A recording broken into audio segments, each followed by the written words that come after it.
کہتے ہیں کہ شیعہ لوگ جو ہیں ان کے اتحاد کس لیے پتہ نہیں، مولانا فرمان کو لوگ گالیاں دے، غلطی ہے، اتحاد تو سب سے ہو سکتا ہے۔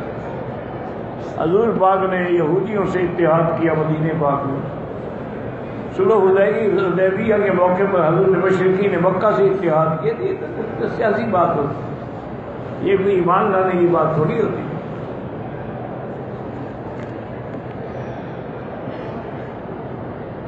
کہتے جی کہ کیا ہم نماز میں ایک ہی سورت پڑھ سکتے ہیں؟ بالکل پڑھ سکتے ہیں۔ تراویح ہوتی ہی 20 ہیں، 20 کا معنی پڑھنی ہی 20 ہیں۔ حضرت عمر کے زمانے سے لے کر آج تک اللہ کے حرمین میں 20 تراویح ہیں۔ روزے کی قضا جو ہے، اگر رمضان کے بعد تم اس کے بدلے میں روزہ رکھ لو تو قضا ہو جائے گی۔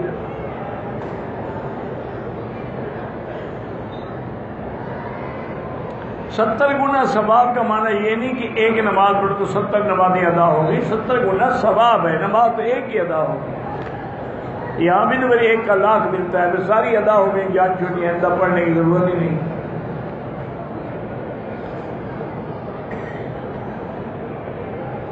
کہتے ہیں جی کہ پتہ نہیں کیا ہے، پڑھا ہی نہیں جاتا، کیا کریں۔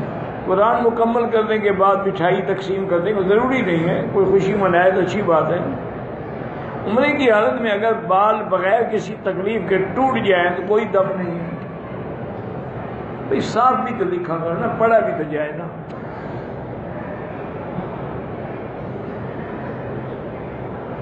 اگر ہم نے طواف کے 7 چکر پورے کر لیے، اب دوسرا کرم پھر واپس آئیں گے، حجر اسود سے نیت کریں گے۔ یہ نہیں ہے کہ ایسے لگے رہیں، چکر پورے ہو گئے، ایک طواف مکمل، اب دوبارہ کرنا ہے، پھر حجر اسود پہ آؤ، پھر استقبال استلام کر کے پھر شروع کرو۔ بیت اللہ کی پہلی نگاہ کا مطلب یہ ہے کہ ہر آدمی جب اپنے ملک سے آتا ہے تو اس کی جو پہلی نگاہ پڑتی ہے، جب 2 طواف کر لیں تو بعد میں 2 رکعت پڑھنی ہے۔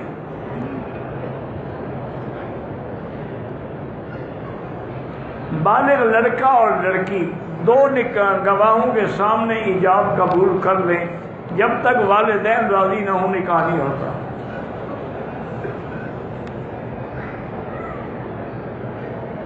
ایک آدمی کو تنخواہ نہیں مل رہی، حسبنا اللہ و نعم الوکیل پڑھا کریں۔ عمرہ نفلی عبادت ہے، چاہو تو 100 کرو اور چاہے تو کوئی بھی نہ کرو۔ زندہ کے لیے نہیں ہوتا ہے، نہ طواف ہوتا ہے، مردہ جو فوت ہو گئے ان کے لیے کرو۔ بینک میں ملازم کرتا ہوں، کوشش کریں کہ اسلامی بینک میں آ جائیں، 2 رکعت نماز پڑھ کے اللہ سے دعا کیا کرو۔ بہرحال زمزم کھڑے ہو کے پینا بھی جائز ہے، افضل ہے کہ بیٹھ کے پیے۔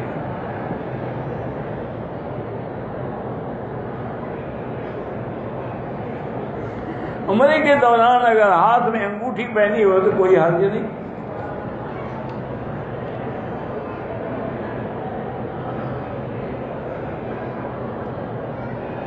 پتہ نہیں، کعبۃ اللہ کو دیکھے تو آنکھیں جھپکے یا چپکے، بھائی دیکھے بس جیسے دیکھ رہا ہے، اور کیا چپکے یا چپکے۔ ایک آدمی نے احرام باندھا، نیچے والی چادر رہ گئی، وہ نہیں کھولی تو وہ دم پڑ گئی۔ اگر وہ چادر بھی سیدھی ہوئی نہیں تھی تو پھر کوئی دم نہیں۔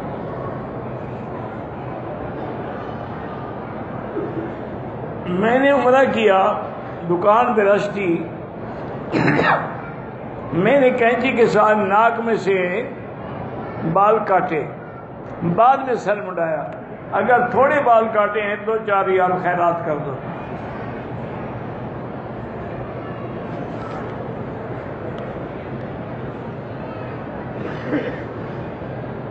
ہر رکعت میں امام کے پیچھے کچھ بھی نہیں پڑھنا ہوگا اگر آپ حنفی ہیں، اکیلے ہیں تو پڑھیں گے۔ میں مدینے سے آیا ہوں، عمرے کی نیت نہیں کی، نہ یہ احرام باندھا، بالکل آپ پر دم ہے، یا آپ عمرہ کر لیں جلدی سے طائف جا کر، پھر دم نہیں دینی پڑے گی۔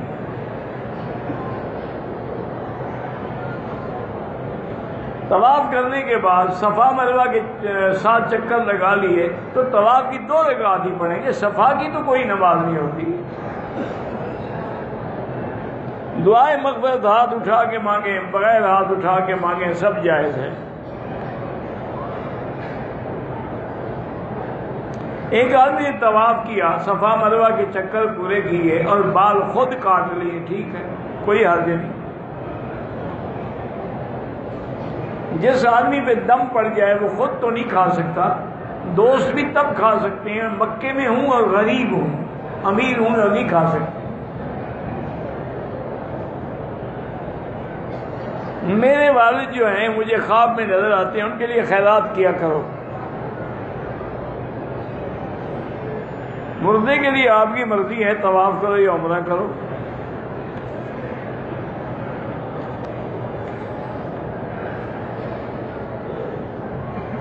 میرا ایک دوست کہتے ہیں کہ کوئی لڑکی اپنے سسرال میں خوش نہ ہو تو کیا کرے؟ طلاق لے لے، اپنی جان بھی چھڑوائے، دوسرے کی بھی چھوڑے۔ طواف کے بعد ہوٹل گیا، 2 رکعت نماز یاد آئی تو وہی پڑھ لو، کوئی حرج نہیں۔ وضو کے وقت میں احرام کی اوپر والی چادر اتار کے رکھ دی، کوئی حرج نہیں ہے۔ کوئی عمرہ اسی چادر میں بندھا ہوا ہے، جب آپ نے اتارا تو بھاگ گیا ہو۔ عمرے کے بعد پورے سر پہ اس طرح پھروائیں، کاٹیں تو چوتھا حصہ سارے سر کے بال کٹ جائیں۔ رکن یمانی کو اشارہ کرنا منع ہے، موقع بھی لے تو ہاتھ لگائیں۔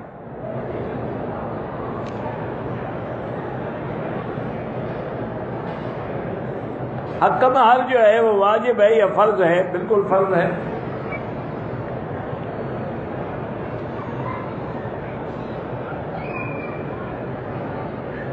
دو سال کی عمر میں بچہ فوت ہو جائے، خطرے نہ کرے ہوں، کوئی حرج نہیں۔ بچیوں کو کتنی عمر میں پردہ کروائیں؟ بہتر تو یہی ہے کہ 10 سال سے پردہ شروع کروا دیں، ورنہ شریعت کا حکم بالغ ہونے کے بعد، لیکن ابتدا میں عادت ہوگی تو بڑے ہو کے بھی پردہ کرے گی۔ نماز میں خشوع اور خضوع کے لیے آنکھیں بند نہ کریں، اللہ نے آنکھیں دی، اندھے کیوں بندے ہو؟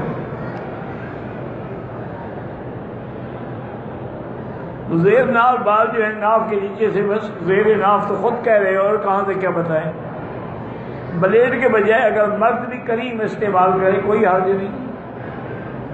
اگر عورت زیر ناف بال صاف کرنے کے لیے بلیڈ یا ریزر استعمال کرے وہ بھی کیا؟ مقصد تو بال ہٹانا ہے، جس سے استعمال کرو۔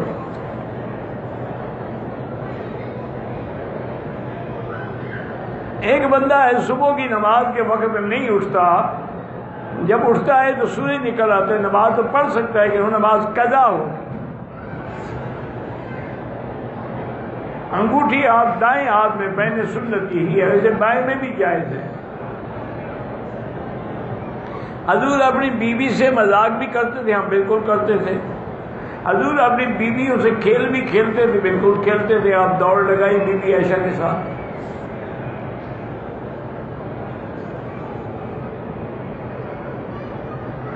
کہتے جی کہ کتنے مہینے کا حمل ہو تو مرد اپنی بیوی کے ساتھ نہیں مل سکتا، وہ تو 9ویں مہینے تک بھی مل سکتا ہے، شریعت میں تو کوئی منع نہیں۔ اگر ڈاکٹر نے کہا ہے خطرہ ہے تو پھر نہ ملو۔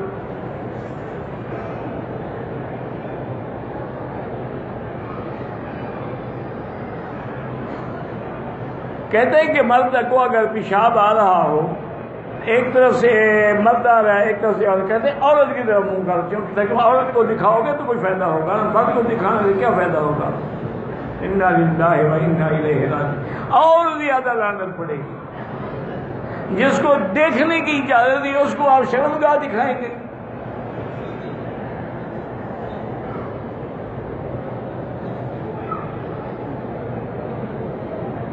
اگر جانور کے گائے کا یا بکری کے پیٹ میں بچہ مر جائے، جانور بھی مر جائے بس ختم ہو گیا، وہ بھی حرام ہو گیا۔ اگر مرنے سے پہلے ذبح کر لیا پھر حلال ہو گیا۔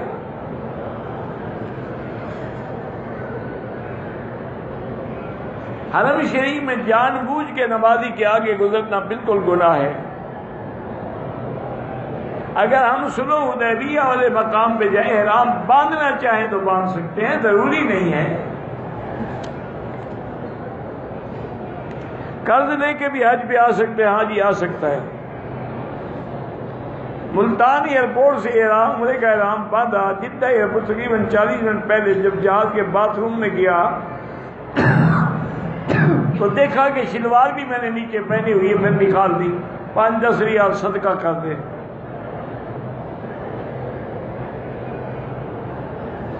ہمارے ساتھ جو عورتیں مدینہ شریف گئی تھی، اگر وہاں سے عمرے کی نیت کر کے آئی ہیں اور حیض ہیں تو بالکل نہ جائیں جب تک عمرہ نہ کریں۔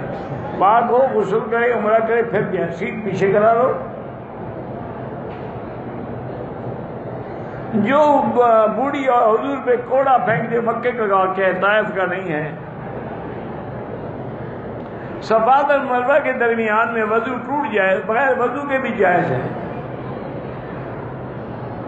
آب زمزم سے وضو کر سکتے ہیں، بالکل کر سکتے ہیں۔ ہم نے پہلا عمرہ کر دیا ہے، دوسرا عمرہ کرنا چاہیں تو ہمیں احرام کو دھونا ہوگا؟ بالکل نہیں، کیونکہ عمرہ کرنے سے احرام پلید ہو جاتا ہے۔ پتہ نہیں یہ مسئلے گھڑتے کیوں ہو، تم کہاں سے گھڑتے ہو، کون سی فیکٹری لگائی ہوئی ہے؟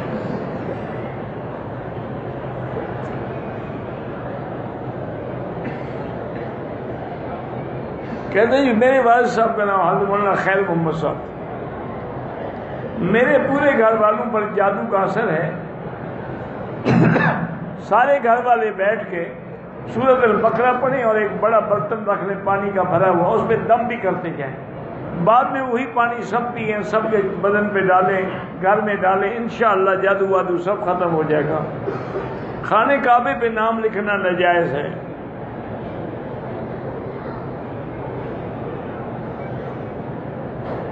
بالکل جو لوگ تصویر بناتے ہیں کہ قیامت میں کہا جائے گا کہ اس نے روح پھونکو، بعض علماء کہتے ہیں یہ موبائل والی تصویر نہیں ہے، وہ جو تمثیل بنائی جائے، بت بنایا جائے۔ بہت سارے لوگ موبائل کے ذریعے قرآن سنتے ہیں، پڑھتے ہیں، کوئی حرج نہیں، ٹھیک ہے۔ ہم مکے میں رہتے ہیں، اگر مدینے جائیں اپنے وطن واپسی پہ عمرہ کرنا ضروری ہے۔ کرسی جو ہے پیچھے رکھیں، جتنا ہو سکتا ہے صف کے برابر بیٹھیں، باقی تو اشارے سے پڑھیں گے نا نماز۔ کسی نے اپنی بیوی کی بہن سے زنا کیا، نکاح تو نہیں ٹوٹتا لیکن بہت بڑا گناہ ہے، توبہ کرو۔ عمرہ کرنے کے بعد سر ابھی نہیں مڑایا، موقع ملے دوسرا طواف کرے، کر سکتا ہے۔ مبادر کے لیے آپ جو مرضی ہے عمرہ کریں، طواف کریں، حج کریں، سب جائز ہے۔ میرے دوست نے عمرہ پڑھا، اس نے اپنے بال نہ کاٹے، پہلے بیوی کے بال کاٹے، کوئی حرج نہیں ہے۔ مسجد عائشہ سے عمرہ ہو سکتا ہے، ایک سفر میں چاہے 100 عمرہ کریں، جب عمرہ ثابت ہے تو 1 کرو یا 10 کرو، مرحومین کی طرف سے کر سکتے ہیں۔ اسقاط حمل کو روکنے کے لیے علماء نے لکھا ہے، جو قرآن میں آیت ہے ان اللہ یمسک السماوات والارض ان تزولا، یہ پوری آیت پڑھا کرے، ہر نماز کے بعد دعا کرے۔ وہ عورت اکیلے عمرے پہ آ سکتی ہے، بالکل بوڑھی ہو گئی ہو، جسے مرد کی خواہش بھی باقی نہ رہے۔ عورت حیض کے دنوں میں حرم کے اندر داخل نہیں ہو سکتی۔ ایک بھائی کو اٹیک ہوا ہے، انجیو پلاسٹی کر، اللہ پاک اس کو شفا عطا فرمائے۔ میرے بیوی نے خواب میں حضرت عائشہ رضی کو دیکھا ہے، ٹھیک ہے، بڑی خوش قسمتی کی بات ہے۔ کہتے ہیں ہمارے پاکستان کے لوگ امیر ہونے کے باوجود بھی جہاں خیرات تقسیم ہو رہی ہو لے کے کھا لیتے ہیں، بالکل ناجائز ہے۔ امیر ہو تو پھر خیرات کیوں کھاتے ہو؟ ایک اور نفلی طواف کر رہی تھی، حیض آ گیا تو بالکل طواف چھوڑ کے باہر نکل جائے۔ اب طواف تو اس کے ذمہ باقی ہے، واپس نہ جائے تو پھر جب پاک ہو طواف کر چلی جائے تو اللہ معاف کرے۔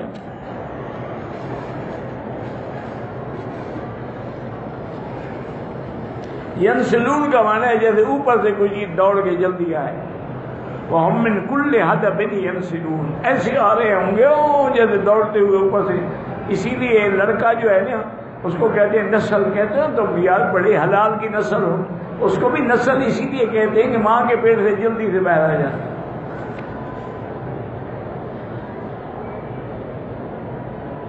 احرام کفن کے لیے رکھ لیں، تمہاری مرضی ہے. قرآن موبائل سے پڑھنا سننا بالکل جائز ہے. اللہم صلی علی سیدنا محمد وعلی آل سیدنا محمد کما صلیت علی ابراہیم وعلی آل ابراہیم فی العالمین انک حمید مجید. اللہم انت ربی لا الہ الا انت الاحد الصمد الفرد الذی لم یلد ولم یولد ولم یکن له کفوا احد. اللہم انت ربی لا الہ الا انت الحنان المنان بدیع السماوات والارض یا ذا الجلال والاکرام یا ذا الجلال والاکرام یا ذا الجلال والاکرام. اللہم انک عفو کریم عظیم تحب العفو فاعف عنا. اللہم انا نسألک العفو والعافیہ. اللہم انا نسألک العفو والعافیۃ المعافاۃ الدائمۃ فی الدین والدنیا والآخرہ. اللہم انا نسألک العفو والعافیۃ ودوام العافیۃ وتمام العافیۃ والشکر علی العافیہ. اللہم انا نعوذ بک من الہم والحزن ونعوذ بک من العجز والکسل ونعوذ بک من غلبۃ الدین وقہر الرجال. اللہم اکفنا بحلالک عن حرامک واغننا بفضلک عمن سواک. اللہم انصر الاسلام والمسلمین. اللہم انصر المجاہدین فی کل مکان. اللہم ایدہم بنصرک یا قوی یا عزیز. اللہم اہلک اعداءک اعداء الدین. اللہم احفظ سائر بلاد المسلمین وہذا البلد الامین فجعل آمنا مطمئنا سخاء رخاء الى یوم الدین. یا اللہ بیماروں کو شفا عطا فرما. یا اللہ ہماری ظاہری باطنی روحانی جسمانی بیماریاں دور فرما. بے حیاؤں کو حیا عطا فرما. بے اولادوں کو اولاد صالح عطا فرما. جن کے گھروں میں بچیاں ہیں ان کو خیر کے رشتے نصیب فرما. بے روزگاروں کو روزگار عطا فرما. قرض داروں کے قرض عطا فرما. یا الہ العالمین پوری دنیا میں جہاں مساجد ہیں مدارس ہیں دین کے ادارے ہیں دین کی جماعتیں ہیں دین کے افراد ہیں دین کے کام کرنے والے ہیں تبلیغ کرنے والے ہیں سب کی جان مال آبرو عزت کی حفاظت فرما. یا اللہ مسلمان فلسطین میں ہیں حلب میں ہیں شام میں ہیں کشمیر میں ہیں عرب میں ہیں عجم میں ہیں افغان میں ہیں ان کی جان مال آبرو عزت کی حفاظت فرما. ربنا تقبل منا انك انت السميع العليم وتب علينا انك انت التواب الرحيم. وصلى الله تعالى على خير خلقه سيدنا محمد وعلى اله وصحبه اجمعين. اللهم صل على سيدنا محمد وبارك وسلم.